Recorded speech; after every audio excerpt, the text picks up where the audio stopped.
Yes, we are live now. Hello friends, this is Raman and welcome to Chemistry Now. आज हम जो start लेने जा रहे हैं वो ऑर्गेनिक केमिस्ट्री का कहा जाए तो सबसे इम्पोर्टेंट सेगमेंट होने जा रहा है. That's called what? जीओसी.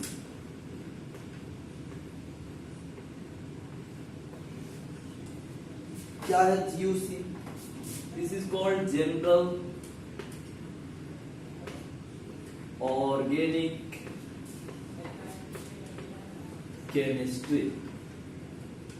ये क्या होता है भाई? होता तो बड़े कुछ मजेदार चीज. जनरल ऑर्गेनिक केमिस्ट्री क्या है, क्या चीज पढ़ेंगे इसके बारे में. सिर्फ जनरल का सब समझते हैं. जनरल जैसे कि जनरल एक शब्द है, एक जनरल सेंटेंस, एक जनरल माइंडसेट की मैं बात करूं तो मनुष्य मरणशील है. Mans are mortal. तो ये जनरल शब्द हो गए. लेकिन एक्सेप्शन कहीं कहीं बड़ा रेयर मिलता है ना. कोई ऐसा दुनिया में ऐसा लोग होगा जो इमॉर्टल होगा, अमरणशील होगा. ऐसा ना के बराबर होता है. तो ये जनरल हो गया कि मनुष्य जन्म लिया है तो मरता है. सही बात. कोई एक दवा से, एक मेडिसिन है, उससे हमें एक खास प्रकार की डिजीज ठीक हो जाती है, खास प्रकार के डिसऑर्डर ठीक हो जाते हैं. तो ये हुआ जनरल टर्म. ये दवा आप कंज्यूम करो, ये बीमारी खत्म हो जाएगी. आपको फीवर आया, ये दवा खा लो, खत्म हो जाएगी. लेकिन कभी कभी वो यूज नहीं होता है. लेकिन हाँ, क्या वो दवा की प्रासंगिकता खत्म हो जाती है? नहीं, बना रहता है. सेम वही कहानी है यहाँ पे जनरल ऑर्गेनिक केमिस्ट्री में. इसमें हम क्या पढ़ेंगे? तो इसमें हम पढ़ने जा रहे हैं कलेक्शन ऑफ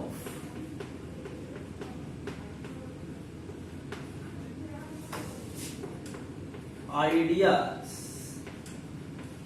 और concepts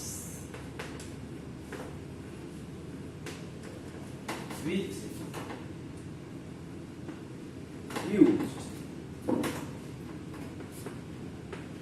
to explain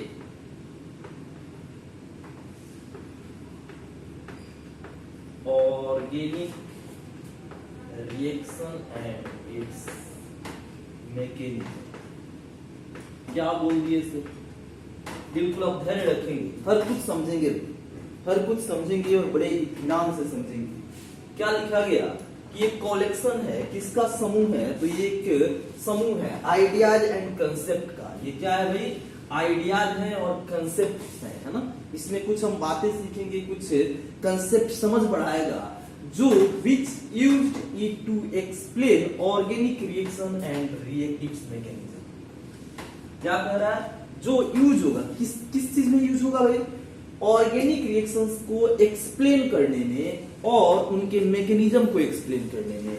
organic chemistry की अगर मैं बातें करूं, organic chemistry is nothing but A study of reaction.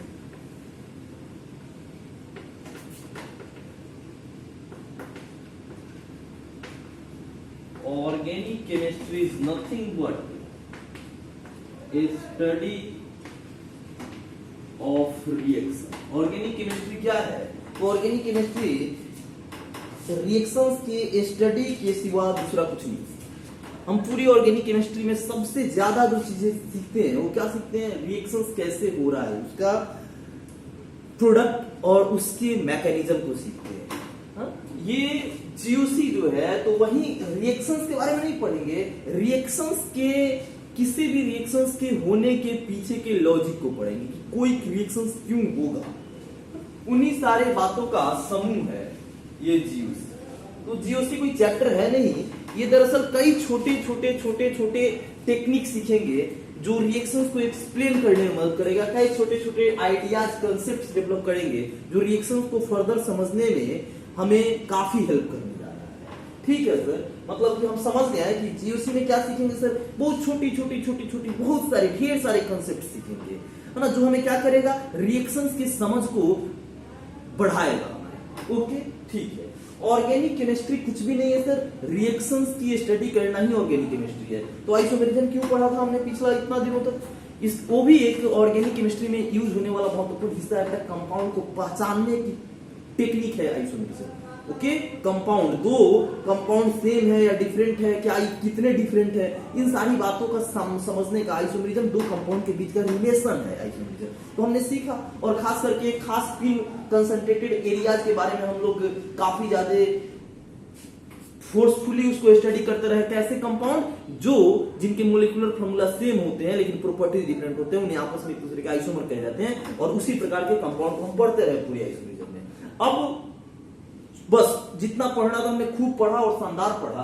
अब जो हम पढ़ने जा रहे हैं वह जनरल ऑर्गेनिक केमिस्ट्री पढ़ने जा रहे हैं। हमने समझा जनरल ऑर्गेनिक केमिस्ट्री कोई चैप्टर का नाम नहीं है, लेकिन हाँ इसमें ढेर सारे टेक्निक सीखेंगे, ढेर सारे आइडियाज कंसेप्ट डेवलप करेंगे जो रिएक्शंस को सीखने में हमारी मदद करेगी, है ना। रिएक्शंस और उसके मैकेनिज्म को समझने में, सीखने में हमारी मदद करेगा। ओके ठीक सर, ये समझे हम बात को।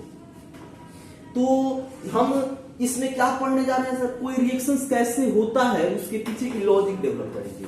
मान लो कि एक जनरल रिएक्शन में करा रहा हूं, AB की रिएक्शन CD के साथ करा रहा हूं, और ये हो जाता है हमारा AC एंड BD बन जाता है। ऐसे कोई जनरल रिएक्शन मैंने लिया और मैंने ये करा दिया, AB एक कंपाउंड है, उसका रिएक्शन मैंने CD के साथ कराया, कर करके रिएक्शन क्या बन के तैयार हुआ, AC और BD। एक पल के लिए जरा सोचेंगे ये कैसे बना। A B के साथ जुड़ा है, इसमें A C के साथ जुड़ गया है। यहां पे हमने लिया था A का B के साथ जुड़ा हुआ कंपाउंड, हमको मिल क्या गया, A के साथ C जुड़ गया, मतलब ये हमारा प्रोडक्ट हो गया। ये हमारा रिएक्टेंट बोलते हैं और ये हमारा प्रोडक्ट बोलते हैं। इसको क्या बोलते हैं भाई, दिस इज कॉल्ड रिएक्टेंट। ये हमारा क्या कहलाता है, left side reactant, right side product. ये अब रिएक्टेंट में दो चीजें हैं, तो देख बेटा इसको बस दोनों का अलग अलग नाम है। एक को सबस्ट्रेट बोलेंगे तो दूसरे को रिएजेंट बोलेंगे। बाद में समझेंगे कि what is substrate and what is reagent. तो ये हमारा बन के तैयार हो जाएगा, है ना। चलिए इस ऊपर वाले पोर्शंस को मैं इरेज करता हूं। जीयूसी मतलब हम समझे कि जीयूसी मतलब कि हम रिएक्शन समझने की, रिएक्शन पढ़ने की तैयारी करना शुरू कर देते हैं, है ना। और मैं इंपॉर्टेंस बताऊं इसकी, तो कोई ऐसा साल नहीं जिससे जीयूसी से क्वेश्चंस आए, कोई भी ऐसा साल नहीं है जिससे जीयूसी से क्वेश्चंस नहीं आया, है ना। और एक दो क्वेश्चंस नहीं आते, 3 या 3 से ज्यादा ही क्वेश्चंस पूछे जाते हैं। जनरली ऐसा देखा जाता रहा है कि ऑर्गेनिक में 12 से लेकर के 14 क्वेश्चंस आते हैं। जेई मेन की मैं बात कर रहा, जेई मेन की बात कर रहा, और ऑर्गेनिक में 12 से 14 क्वेश्चंस आते हैं, और अप्रोक्स इतनी ही क्वेश्चंस नीट में भी आते हैं। और उस 12 से 14 क्वेश्चंस में जीएससी जीओसी का वेटेड, मतलब कि हम जो इस चैप्टर के अंतर्गत टेक्निक सीखेंगे उस टेक्निक से क्वेश्चंस पूछे जाएंगे अप्रोक्स 3 या 3 से ज्यादा। तो बहुत इंपॉर्टेंट हो जाता है। बात वो 3 क्वेश्चंस बनाने की नहीं है, दरअसल अगर समझा जाए तो ये अगर कोई नहीं सीखे, जीओसी की टेक्निक कोई नहीं सीखे तो रिएक्शन भी नहीं सीख पाएगा, और रिएक्शन से भी 3, 4, 5 क्वेश्चंस रहते हैं। तो सबसे ज्यादा वेटेड वाला चैप्टर हम पढ़ने जा रहे हैं। तो ए बी सी डी, ये मतलब कि मैं बोलूं तो ये स्पाइन है, ये पूरे ऑर्गेनिक केमिस्ट्री का रीढ़ है, स्पाइन मेरुदंड है। अगर ये खराब हो गया तो पूरी आपकी ऑर्गेनिक खत्म। अगर बॉडी से हमारी मेरुदंड खराब हो जाए, स्पाइन खराब हो जाए, पूरी शरीर हमारा खराब हो जाएगा, बेकार हो जाएगा। वैसे ही बेटा अगर ये जीओसी मैं क्यों बता रहा हूं, क्योंकि आप इसकी इंपॉर्टेंस को समझे, काफी ज्यादा इंपॉर्टेंट रखता है, काफी ज्यादा सिग्निफिकेंस है इस चैप्टर को हमें फर्दर आगे की ऑर्गेनिक सीखने। ठीक है भाई, हम क्या कर रहे थे, हाँ ये ए बी सी डी के साथ मिल करके ए सी और बी डी बनाया। कैसे हुआ होगा ये रिएक्शन जरा देखिए भाई। ए बी के साथ जुड़ा था, इसमें ए सी के साथ जुड़ गया, मतलब कि यह पक्का ए और बी टूटा होगा, ए और बी का जो बॉन्ड है टूटा होगा और तब जाकर के ए सी के साथ बॉन्ड बना होगा। तो अगर ए सी के साथ आ रहा है तो ये सी और डी के साथ जो गुफ्तगू कर रहा था सी डी के साथ, इसका भी ब्रेकअप हुआ होगा। इसका पहले ब्रेकअप, इसका पहले ब्रेकअप, फिर यहाँ पे ए सी के साथ पैच हो गया और बी डी के साथ पैच हो गया। ओके, तो ये कैसे टूटा होगा? मान लो कि मैं तोड़ रहा हूं, ये बॉन्ड तोड़ दिया और इस बॉन्ड का जो इलेक्ट्रॉन है वो बी को दे दिया, तो ए प्लस बी माइनस के रूप में टूटा होगा। सी और डी को मान लो कि मैं सी ने इलेक्ट्रॉन ले लिया, सी माइनस और डी प्लस हो गया। अब ये प्लस इस माइनस के साथ opposite charges attract each other और यह बी इस डी के साथ मिल गया। ओके, और तब यहां से ये रास्ते गई और यहां से ये आके बन गया। ए सी के साथ जुड़ रहा है क्या? देखे ना भाई, ए सी के साथ जुड़ रहा है, बी डी के साथ जुड़ रहा है, तो ए सी बन गया, बी डी बन गया। मतलब कोई भी ये जो बना, तो ये हमारा सबस्ट्रेट है, रिएजेंट है। इसमें सबस्ट्रेट रिएजेंट क्या होता है मैं बाद में चर्चा करूंगा, उसको छोड़ दो, वो बकवास चीजें हैं। माने ये रिएक्टेंट प्रोडक्ट और रिएक्टेंट प्रोडक्ट के बीच में भी सब कुछ चीजें बन रहा है। देखो रिएक्टेंट था ये प्रोडक्ट था, लेकिन ये डायरेक्ट नहीं जा रहा है, यहां से ये कुछ चीजें बन करके तब पहुंच रहा है। तो ये जो बीच की चीजें बनता है बेटा, उसको बोलते हैं इंटरमीडिएट। क्या बोलते हैं? इंटरमीडिएट। बीच का मध्यस्थ करने वाला, बीच में बनने वाला चीजें कॉल्ड व्हाट? इंटरमीडिएट। सही है, सही। मतलब कि अभी तक हमने कुछ बातें सीखा कि सर कोई भी रिएक्शंस होने में कुछ रिएक्टेंट्स होंगे, कुछ प्रोडक्ट्स बनेंगे और बीच में इंटरमीडिएट तय होगा। ठीक है, धीरे धीरे हम सब सीखेंगे इंटरमीडिएट क्या होता है, क्या क्या बन सकता है। ऐसा नहीं कुछ भी हो जाएगा, है ना। ये तो बस हमने जनरलाइज करने के लिए लिया। अच्छा सर, मतलब कि एक ऐसे हम पूरे रिएक्शन में क्या होता है सर, ये मैं लिख सकता हूं, ये हमारा रिएक्टेंट है, रिएक्टेंट से इंटरमीडिएट बनेगा और तब इंटरमीडिएट से हमारा प्रोडक्ट बनेगा। समझ रहे हैं ना? समझ रहे हैं? मतलब कि बीच में एक इंटरमीडिएट भी बनेगा, तो हम कुछ इंटरमीडिएट के बारे में ही कुछ पढ़ेंगे। रिएक्टेंट के दो पोर्शन होता है सर, सबस्ट्रेट एंड रिएजेंट, ये भी पढ़ेंगे। और प्रोडक्ट, सबस्ट्रेट रिएजेंट, बीच में इंटरमीडिएट बनेगा और लास्ट में हमारा प्रोडक्ट बनेगा। ओके, तो अभी जो हम मेन अपने ऑब्जेक्टिव पे आते हैं, अपने मुद्दा पे आते हैं कि सर ये जो रिएक्टेंट है, ये जो प्रोडक्ट है, उसके बीच में ये होगा तभी ये बनेगा। और ये हो कैसे रहा है? ये बॉन्ड टूट रहा है। यस, ये बॉन्ड टूट रहा है तब जाकर के बॉन्ड बन रहा है। मतलब कि सबसे पहला जो घटना होगा किसी भी रिएक्शंस में, वह होगा बॉन्ड ब्रेकिंग।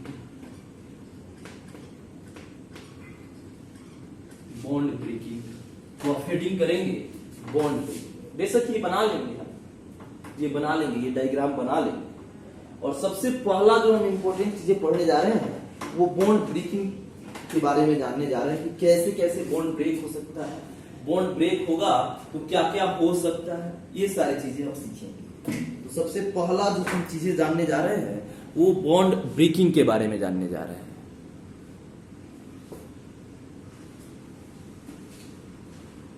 तो आप बॉन्ड ब्रेकिंग जाने, ठीक है सर। बॉन्ड ब्रेकिंग, तो बेटा ये जो बॉन्ड ब्रेकिंग होता है,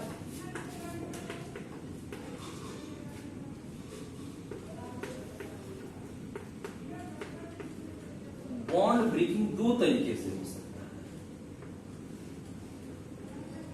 ये जो बॉन्ड ब्रेकिंग है वह दो तरीके से हो सकता है। कौन कौन से तरीका है? सबसे पहले से रिएक्शन होगा तो सबसे पहले जो काम होगा वह बॉन्ड का टूटना होगा। बॉन्ड का टूटना होगा, उसके बाद बॉन्ड बनेंगे। तो ये बॉन्ड ब्रेकिंग जो है, ये जो बॉन्ड ब्रेकिंग है, ये दो तरीके से हो सकता है। पहला तरीका को बोलते हैं भाई होमोलिटिक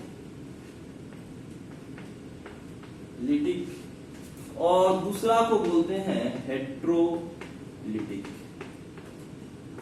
पूरा अगर नाम लिखना चाहें तो लिख लें, होमोलिटिक बॉन्ड ब्रेकिंग।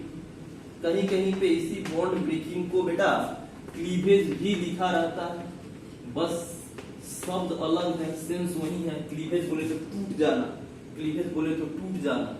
तो बॉन्ड ब्रेकिंग या bond cleavage, homolytic bond cleavage and second one is heterolytic bond cleavage. Sir क्या होता है होमोलिटिक बॉन्ड क्लीवेज और क्या होता है हेट्रोलिटिक बॉन्ड क्लीवेज? सुन भाई जरा सा, हमने आपको इलेक्ट्रोनिगेटिविटी पढ़ाया है। अगर आप नहीं पढ़े हैं और आपके कॉपी में है, लिखा हुआ तो है, अगर आपको नहीं याद आ रहा होगा तो आइसोमेरिज्म में पलट के देखेंगे। कन्फर्मेशन जब मैं पढ़ाने जा रहा था, डाइपोल मोमेंट, डाइपोल पढ़ा रहा था, उसके पहले मैंने इलेक्ट्रोनिगेटिविटी आपको पढ़ाया है। आप अपने कॉपी में पलट के देखेंगे, इलेक्ट्रोनिगेटिविटी के बारे में आपको समझ आ जाएगी। चलिए ठीक है, मान लो कि हमारे पास ए और बी के बीच बॉन्ड है। यस यस, ऐसा कह दिया मैंने, ऐसा मान लो, let electronegativity of A is less than electronegativity of B. ऐसा मैं कह दिया, क्या कह दिया कि इलेक्ट्रोनिगेटिविटी जो बी का है वह ए से ज्यादा है। Electronegativity of A is less than electronegativity of B. तो ये बॉन्ड का टूटना दो तरीके से हो सकता है। इस बॉन्ड में क्या है, ए का भी इलेक्ट्रॉन है और बी का भी इलेक्ट्रॉन। ये बॉन्ड, इसने अपना एक इलेक्ट्रॉन दिया, इसने अपना एक इलेक्ट्रॉन दिया, दोनों ने साझेदारी करके, शेयरिंग करके एक कंपाउंड बनाया ए। अब ए का बी के साथ मन नहीं लग रहा, बी का ए के साथ मन नहीं लग रहा, दोनों में खटपट है, किसी के अंदर शैतानी घुस गई, चाह रहा है कि मैं इस बंधन को तोड़ दूं। ये क्या चाह रहा है भाई, इस बंधन को तोड़ दूं। कोई भी एक चाहेगा तो टूट जाएगा, दोनों चाहेगा अच्छी बात है, कोई भी एक भी चाहेगा तब भी टूट जाएगा। अब इस चक्कर में नहीं पड़ जाना है कि कौन चाह रहा है, कौन साथ नहीं रहना चाह रहा है। बिल्कुल हम अपने काम की बातें करेंगे। अब ये बंधन चाह रहा है कि टूट जाए, तो ये बंधन टूटने के दो तरीके हो सकते हैं। बॉन्ड बोले तो बंधन है ना, तो ये जो बंधन है ये दो तरीके से टूट सकता है। एक, ए भी ईमानदार हो और बी भी ईमानदार हो। ओके, ए भी ईमानदार हो और बी भी ईमानदार हो। तो ए अपना इलेक्ट्रॉन लेके चला जाए, भैया ये सोचेगा कि मैं अपना लेके निकल ले रहा हूं, ये इसको छोड़ दे रहा हूं, इसका अपना। तो ये ईमानदारी क्या बंटवारा हुआ, ईमानदारी से बिखरा हुआ, है ना।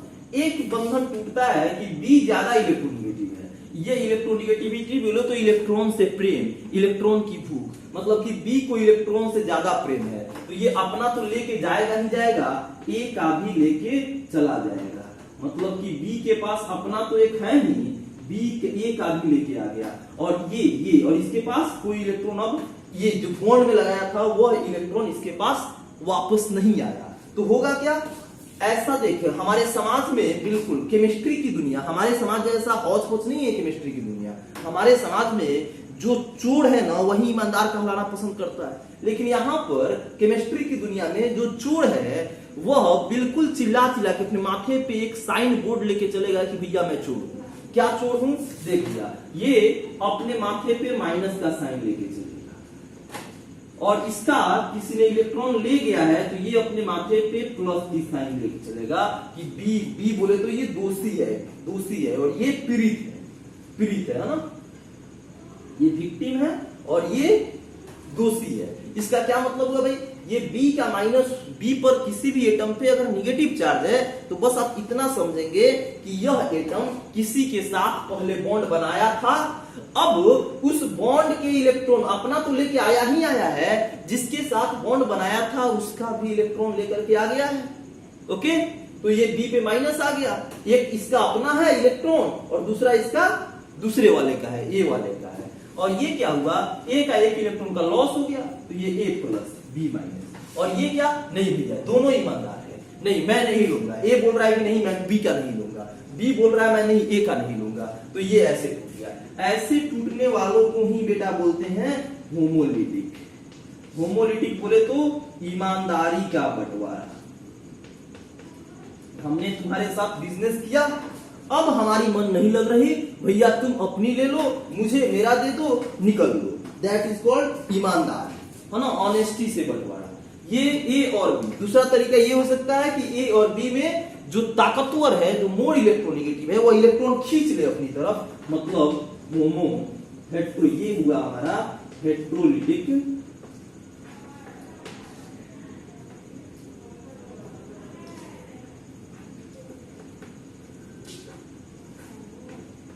बॉन्ड क्लीवेज और ये होमोलिटिक बॉन्ड क्लीवेज। ये हमारा बेईमानी का परिणाम है।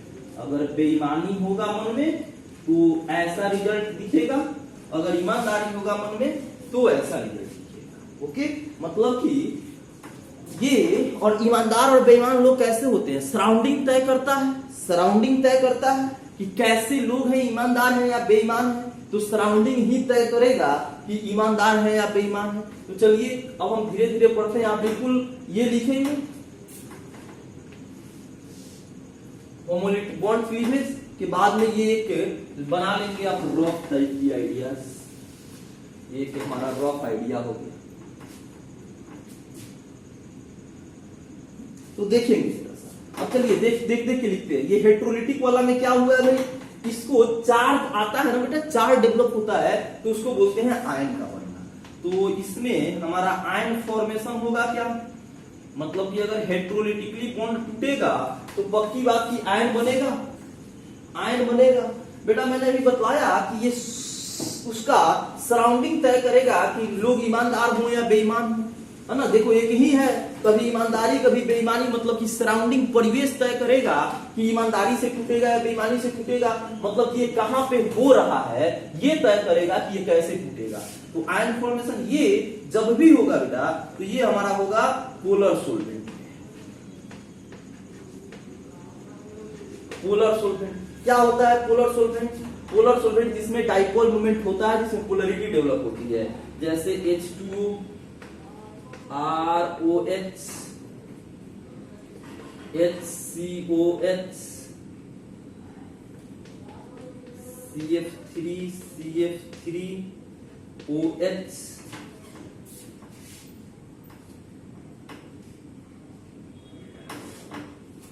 CF3 CF2 OH etc, है ना। इवन की अब तो आप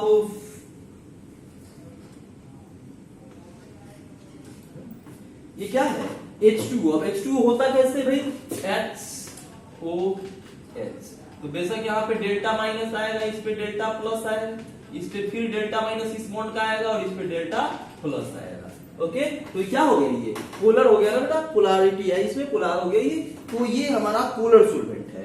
H2O ROH alcohol, formic acid CF3 CF2OH। Even कि ये जो कंपाउंड लिखा गया है भाई CF3 CF2OH, उसकी CF3 CF2OH का डाइलेक्ट्रिक कांस्टेंट H2O से भी ज्यादा होता है। जितनी ज्यादा डाइलेक्ट्रिक कांस्टेंट होता है, जिसकी जितनी ज्यादा डाइलेक्ट्रिक कांस्टेंट होता है वह उतना ही ज्यादा पोलर होता है।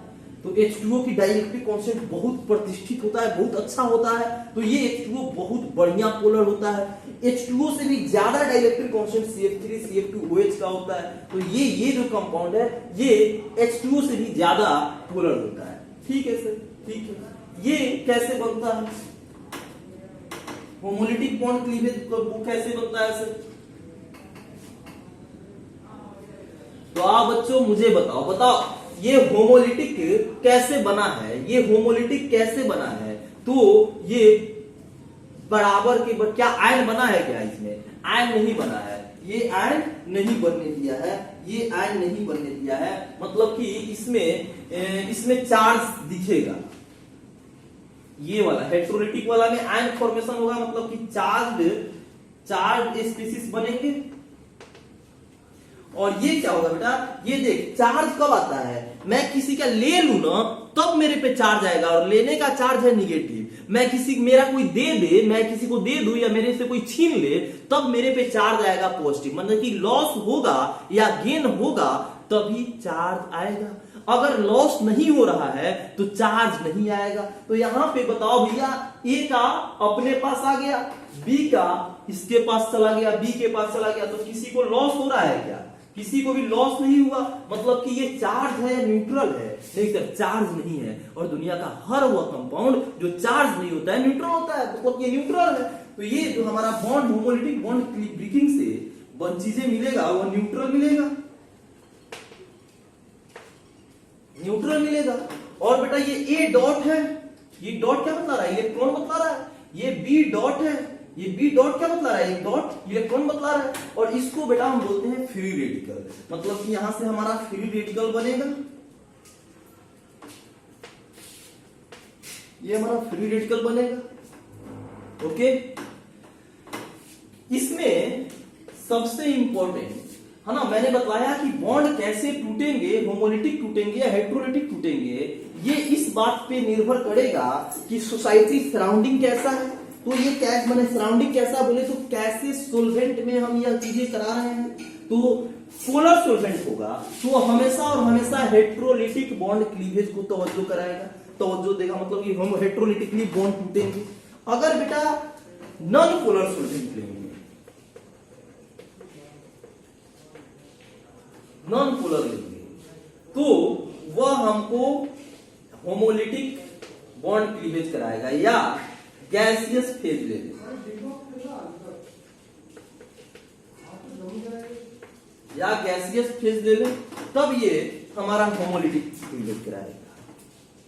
पढ़ेंगे हम, जब टाइम आएगा तब पढ़ेंगे, अभी तो बस एज अ फैक्ट आपको याद होनी चाहिए कि नॉन पोलर सोल्वेंट में होमोलिटिक क्लीवेज होता है गैसियस फेज में।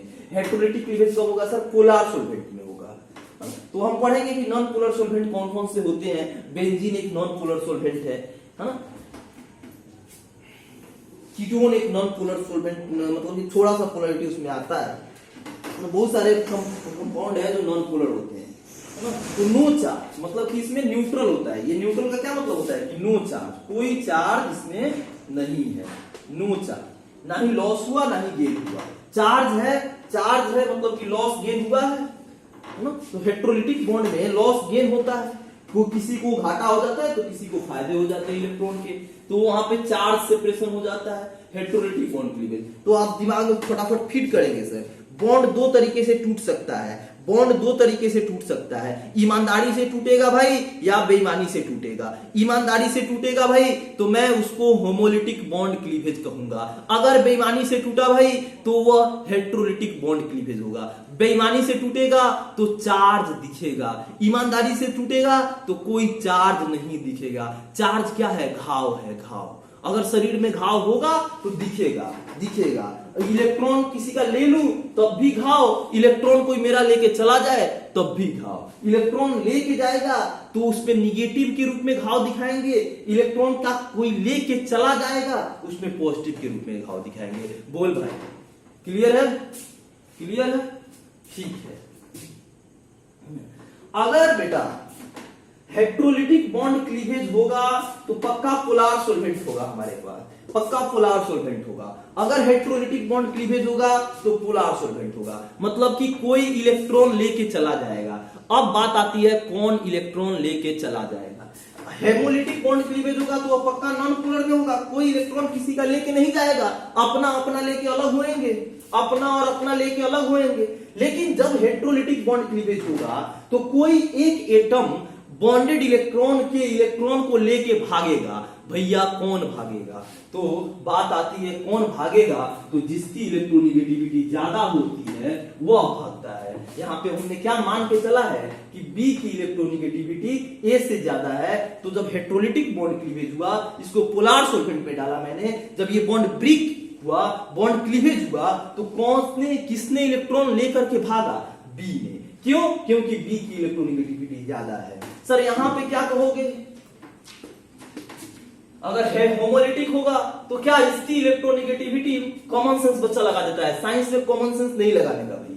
अरे भाई क्या आपको ये लगता है क्या कि ए और बी की इलेक्ट्रोनिगेटिविटी बराबर रही होगी तब ऐसा हुआ होगा, ए और बी की इलेक्ट्रोनिगेटिविटी बराबर रही होगी तब ऐसा हुआ होगा ना, ना। ये अगर आप ऐसा सोच रहे हैं तो अपने सोचने के तरीका को बदलो मेरे भाई, ये ऐसा सोच रहे हैं तो अपने सोचने के तरीका को बदलो। हो सकता है यहां भी अगर ए और बी में बी ज्यादा इलेक्ट्रोनिगेटिव है तो यहां भी बी ज्यादा इलेक्ट्रोनिगेटिव हुआ होगा, लेकिन ये ऐसे क्यों टूटा, सोल्वेंट सराउंडिंग के कारण। कैसा सराउंडिंग है, non polar, non polar solvent लिए होंगे या गैसेस। तो बेटा हेट्रोलिटिक के लिए जरूरी है कि किसी एक का इलेक्ट्रोनेगेटिविटी ज्यादा हो, लेकिन होमोलिटिक होने के लिए जरूरी नहीं है कि इलेक्ट्रोनेगेटिविटी में डिफरेंस होना चाहिए। इलेक्ट्रोनेगेटिविटी डिफरेंस नॉन जीरो तब भी होमोलिटिक होगा, इलेक्ट्रोनेगेटिविटी डिफरेंस कुछ हो मतलब कि किसी एक का ज्यादा इलेक्ट्रोनेगेटिव हो तब भी तब भी होमोलिटिक बॉन्ड क्लीवेज करा सकते हैं, तब भी होमोलिटिक बॉन्ड क्लीवेज करा सकते हैं। मतलब कि मैं कहना ये चाह रहा हूं, जरा प्रैक्टिकल से समझा जाए। HCl एक बॉन्ड है, H और Cl और Cl2 है, ओके। यहाँ पे तो इलेक्ट्रोनेगेटिविटी डिफरेंस 0 है, यहाँ पे इलेक्ट्रोनेगेटिविटी डिफरेंस है, तो क्या सर यहाँ पे Cl की इलेक्ट्रोनेगेटिविटी और Cl की इलेक्ट्रोनेगेटिविटी बराबर है, मतलब कि इलेक्ट्रोनेगेटिविटी एक दूसरे की बराबर है, तो यहाँ पे होमोलिटिक होगा। क्या सर यहाँ पे तो इलेक्ट्रोनेगेटिविटी बराबर नहीं है, तो क्या यहाँ पे होमोलिटिक बॉन्ड क्लीवेज नहीं होगा? होगा बेटा, होगा। अगर मैं नॉन पोलर सॉल्वेंट ले लूं, अगर मैं इसमें नॉन पोलर सॉल्वेंट ले लूं, तो यह जो बॉन्ड टूटेगा वह होमोलिटिकली टूटेगा। इसमें अगर नॉन पोलर सॉल्वेंट ले लूं, तो यह जो बॉन्ड टूटेगा वह हेट्रोलिटिकली टूटेगा, ओके। चलिए, हाँ, लूज सेंस में आप ये बोल सकते हैं कि अगर इलेक्ट्रोनेगेटिविटी बराबर रहा तो मोस्ट ऑफ द प्रोबेबल कि बॉन्ड जो ब्रेक होगा वो होमोलिटिकली होगा। लेकिन हाँ, जरूरी नहीं है कि होमोलिटिक तभी होगा जब इलेक्ट्रोनेगेटिविटी बराबर होगा, ऐसा कोई कंडीशन कहीं पे लिखा नहीं मिलता है। हाँ, कहां पे होमोलिटिक बॉन्ड क्लीवेज होगा? नॉन पोलर या गैसियस फेज में। तो ये बॉन्ड ब्रेकिंग का ये कंडीशन है बेटा। कब होमोलिटिक होगा? तो होमोलिटिक होगा तो कब होगा? नॉन पोलर सॉल्वेंट में, ये सबसे इंपॉर्टेंट है। या गैसियस फेज में। सर हेट्रोलिटिक कब होगा? पोलर सॉल्वेंट में। सर अगर हेमोलिटिकली बॉन्ड क्लीवेज होगा तो उसका क्या परिणाम होगा? जो स्पेसिस बन के तैयार होगा, क्लीवेज के बाद जो स्पेसिस मिलेंगे वो न्यूट्रल होंगे, नो चार्ज होगा, और उसको क्या बोलेंगे? फ्री रेडिकल बोलेंगे। सर हेट्रोलिटिक होगा तो हमें आयन फॉर्मेशन मिलेगा, ये पॉजिटिव निगेटिव दिखेंगे, चार्ज स्पेसिस मिलेगा, चार्ज स्पेसिस मिलेगा, ओके। तो इतना फटाफट लिखे।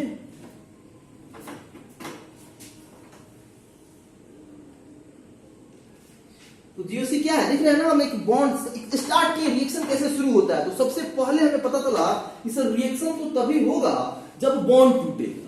तो बॉन्ड कैसे टूट सकते हैं? तो भाई बॉन्ड टूटने के दो तरीके देखे हैं। कौन कौन से? Homolytic and heterolytic. कब टूटेगा होमोलिटिक, कब टूटेगा हेट्रोलिटिक? तो सर अगर पोलर सॉल्वेंट लेंगे तो हेट्रोलिटिक टूटेगा। अगर नॉन पोलर या गैसियस फेज में बॉन्ड टूटने के लिए प्रेरित किया जाए तो वहां पे जो क्लीवेज होगा वो होमोलिटिक होगा, ईमानदारी से होगा, है ना। सराउंडिंग तय करता है, सराउंडिंग तय करता है, परिवेश तय करता है कि लोग ईमानदार होंगे या बेईमान होंगे। इसका परिवेश क्या है सर? कि कैसे सॉल्वेंट में ये बॉन्ड तोड़ रहे हैं। अगर पोलर सॉल्वेंट हुआ तो बॉन्ड बेईमानी से टूट जाएगा, हेट्रोलिटिकली। अगर नॉन पोलर सॉल्वेंट हुआ तो बॉन्ड होमोलिटिकली टूटेगा। गैसियस फेज में बॉन्ड होमोलिटिक टूटेगा, है ना। हाँ सर, इलेक्ट्रोनेगेटिविटी अगर हेट्रोलिटिकली बॉन्ड टूट रहा है तो ढूंढेगा कि कौन ज्यादा इलेक्ट्रोनेगेटिव है। जिधर ज्यादा इलेक्ट्रोनेगेटिव होगा उधर इलेक्ट्रॉन शिफ्ट कर जाएगा, इलेक्ट्रॉन चला जाएगा। एक बात मैं बार बार बोल रहा हूं, शिफ्ट कर जाना, चला जाना, इलेक्ट्रॉन का चला जाना बोले तो movement of electron, movement of electron बोले तो मूवमेंट ऑफ इलेक्ट्रॉन।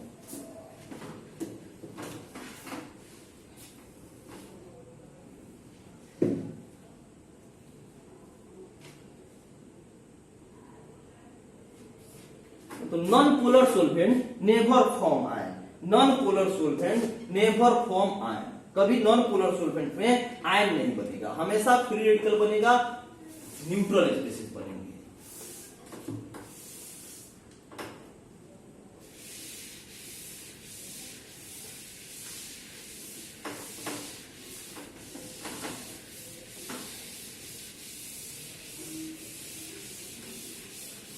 कुछ नहीं सीखे अभी, हमने बस रिएक्शंस कैसे शुरू होता है वहां से हमने चीजों को स्टार्ट किया और कैसे कैसे आगे बढ़ेंगे। तो सबसे पहले रिएक्शन, किसी भी प्रकार की रिएक्शन होने में सर बॉन्ड क्लीवेज होता है। तो बॉन्ड क्लीवेज, बॉन्ड टूटना होता है, तो कैसे बॉन्ड टूट सकता है? तो हमने सीखा कि सर बॉन्ड दो तरीके से टूट सकता है। मतलब ये बॉन्ड बोले तो हमारे और तुम्हारे बीच दोस्ती, और हमारे तुम्हारे बीच दोस्ती को तोड़ना है, तो ये दो तरीके से टूट सकता है। या तो ईमानदारी से टूट जाए, भैया मैंने तुम्हारा जो लिया है वो तुम ले लो, मतलब कि हमने आपस में जो लेन देन किया है आपस दोनों का एक दूसरे को दे दिया जाए, चला जाए। ऐसे जुट, ऐसे तोड़ को, ऐसे टूटना को बोलते हैं होमोलिटिक बॉन्ड क्लीवेज, है ना। एक होता है कि भाई बेईमान निकल गया, मान लो कि हमारे और तुम्हारे बीच दोस्ती है, मैं बेईमान निकल गया, हमने मिल करके कोई बिजनेस किया था, मैंने अपना पैसा तो लेके निकला ही निकला, तुम्हारा ही पैसा लेके निकल दिया, मतलब कि यह भी, यहां भी दोस्ती टूटा, लेकिन कैसे टूटा? बेईमानी से टूटा। इसको बोलते हैं हेट्रोलिटिक बॉन्ड क्लीवेज, है ना। सर बेईमानी कहां होने की संभावनाएं ज्यादा होती है? नॉन पोलर, सॉरी पोलार सोल्वेंट में, पोलार सोल्वेंट में। ईमानदारी कहां होने की संभावनाएं होती है? ईमानदारी कहां होती है? नॉन पोलर या गैसियस फेज में, गैसियस फेज। ओके, जरा देखिए,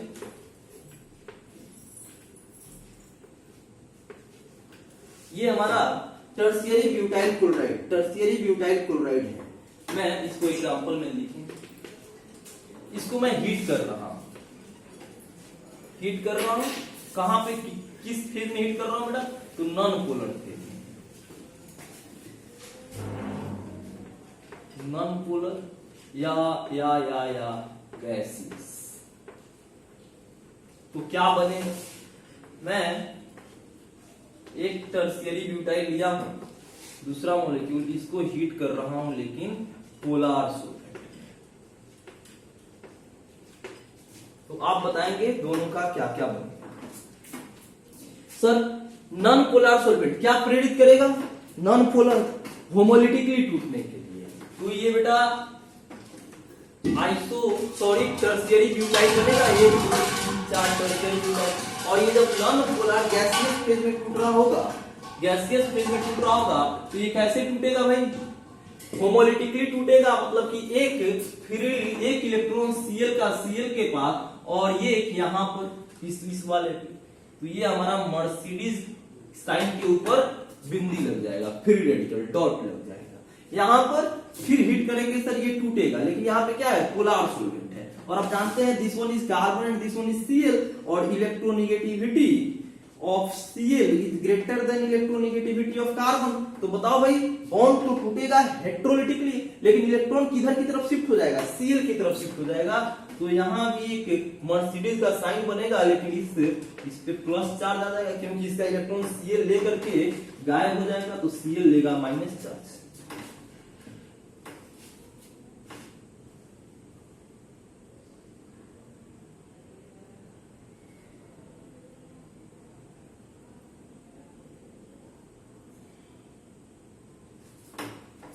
Polar solvent makes heterolytic bond cleavage. Polar solvent makes heterolytic bond cleavage. Polar solvent makes heterolytic bond cleavage. Non-polar solvent makes non-polar solvent या gaseous phase makes homolytic bond cleavage. Homolytic bond cleavage form ion. Homolytic bond cleavage form free radical. Heterolytic bond cleavage create ion, positive or negative.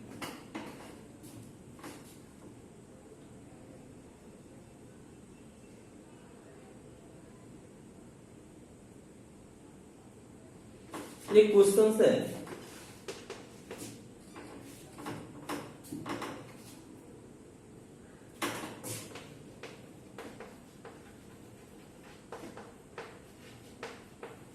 in homolytic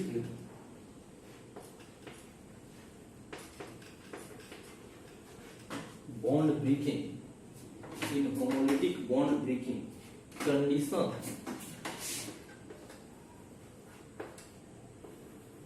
on electronegativity of A and B in AB bond, क्या कहा जा रहा है?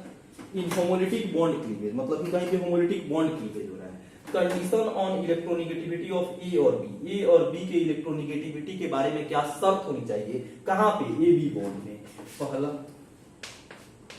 electronegativity of A is less than electronegativity of B. दूसरा condition, electronegativity of A is greater than electronegativity of B. C number, electronegativity of A equivalent electronegativity of B. And D number, no condition, no condition is required. Homolytic bond break होने के लिए ए और B को कैसा होना पड़ेगा? क्या homolytic होने के लिए इलेक्ट्रोनेगेटिविटी ऑफ ए और बी का इलेक्ट्रोनेगेटिव पक्का ये तय बात होनी चाहिए क्या कि electronegativity of A is less than B? नहीं, कहा नहीं जा सकता, नहीं कहा जा सकता।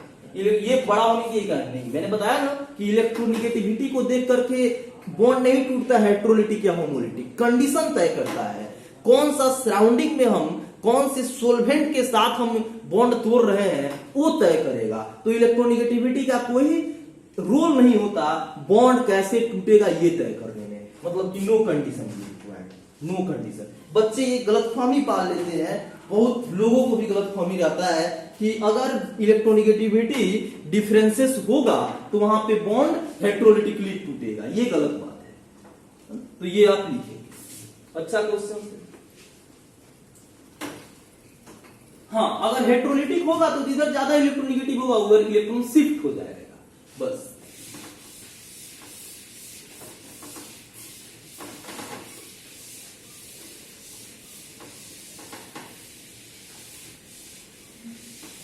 तो ये तो सबसे पहला हम डायमेंशन समझे किसी भी रिएक्शंस की होने के पीछे का कि सर अगर ए बी है, इसका रिएक्शन सी डी के साथ मैं करा दूं तो जो रिएक्शंस होगा, जो प्रोडक्ट बनेगा, अगर वह ए सी और बी डी बन जाता है, अगर ए सी और बी और डी बन जाता है तो यह पक्का कैसे हुआ होगा भाई? ये टूटा होगा, ये इसका ये ए और ए बी के साथ जुड़ा है, जबकि यहाँ पे प्रोडक्ट में ए सी के साथ जुड़ रहा है, तो पक्का और यह ए और बी का बॉन्ड टूटा होगा। यस, यहां पर सर जो सी ए के साथ जुड़ रहा है, यहां पे सी डी के साथ, पक्का ये भी बॉन्ड टूटा होगा। ये बॉन्ड टूट करके यहां से ए अलग हुआ होगा, यहां से सी अलग हुआ होगा, तब जाके दोनों मिल करके बना लिए होंगे ए सी, है ना। किसी का ब्रेकअप होगा कहीं से, तब किसी का पैचअप होगा। तो सबसे पहले हमें ये जानना है कि किस कंडीशन में ब्रेकअप होता है और ब्रेकअप कितने प्रकार के हो सकते हैं। तो यहाँ पे ये बॉन्ड ब्रेक करेगा, ये बॉन्ड ब्रेक करेगा, तभी जाकर के यहाँ पे बॉन्ड का फॉर्मेशन होगा। तो सबसे जो अहम बातें हमें जानना था कि भैया बॉन्ड बनेगा कैसे यार, तो हमने सीखा कि सॉरी बॉन्ड टूटेगा कैसे। तो हमने सीखा कि बॉन्ड ब्रेक दो तरीके से हो सकता है, एक स्टाइल होगा होमोलिटिक और एक स्टाइल होगा हेटेरोलिटिक, है ना। बस ये रिवीजन चल रहा है भाई, बहुत इंपॉर्टेंट हम होने जा रहे हैं, हमारी हर क्लास बहुत इंपॉर्टेंट होने जा रही है। ये होमोलिटिक हो गई, ये हमारी हेटेरोलिटिक हो गई। भैया होमोलिटिक कैसे होगा? तो ये नॉन पोलर सॉल्वेंट अगर लेंगे, non polar solvent makes homolytic bond cleavage and यहाँ पे polar solvent makes heterolytic bond cleavage. अब होमोलिटिकली अगर बॉन्ड टूटेगा तो परिणाम क्या होगा भाई, इसका रिजल्ट क्या होगा? तो इसका रिजल्ट होगा कि हमको फ्री रेडिकल मिलके तैयार होगा जो कि न्यूट्रल होता है, जो कि न्यूट्रल होता है। ये अगर ऐसे टूटेगा तो भैया हमें आयन मिलेगा जो कि चार्ज होता है, समझ गए। देन नेक्स्ट हम लोग फर्दर प्रोसीड करेंगे नेक्स्ट लेक्चर्स में। Okay, thank you.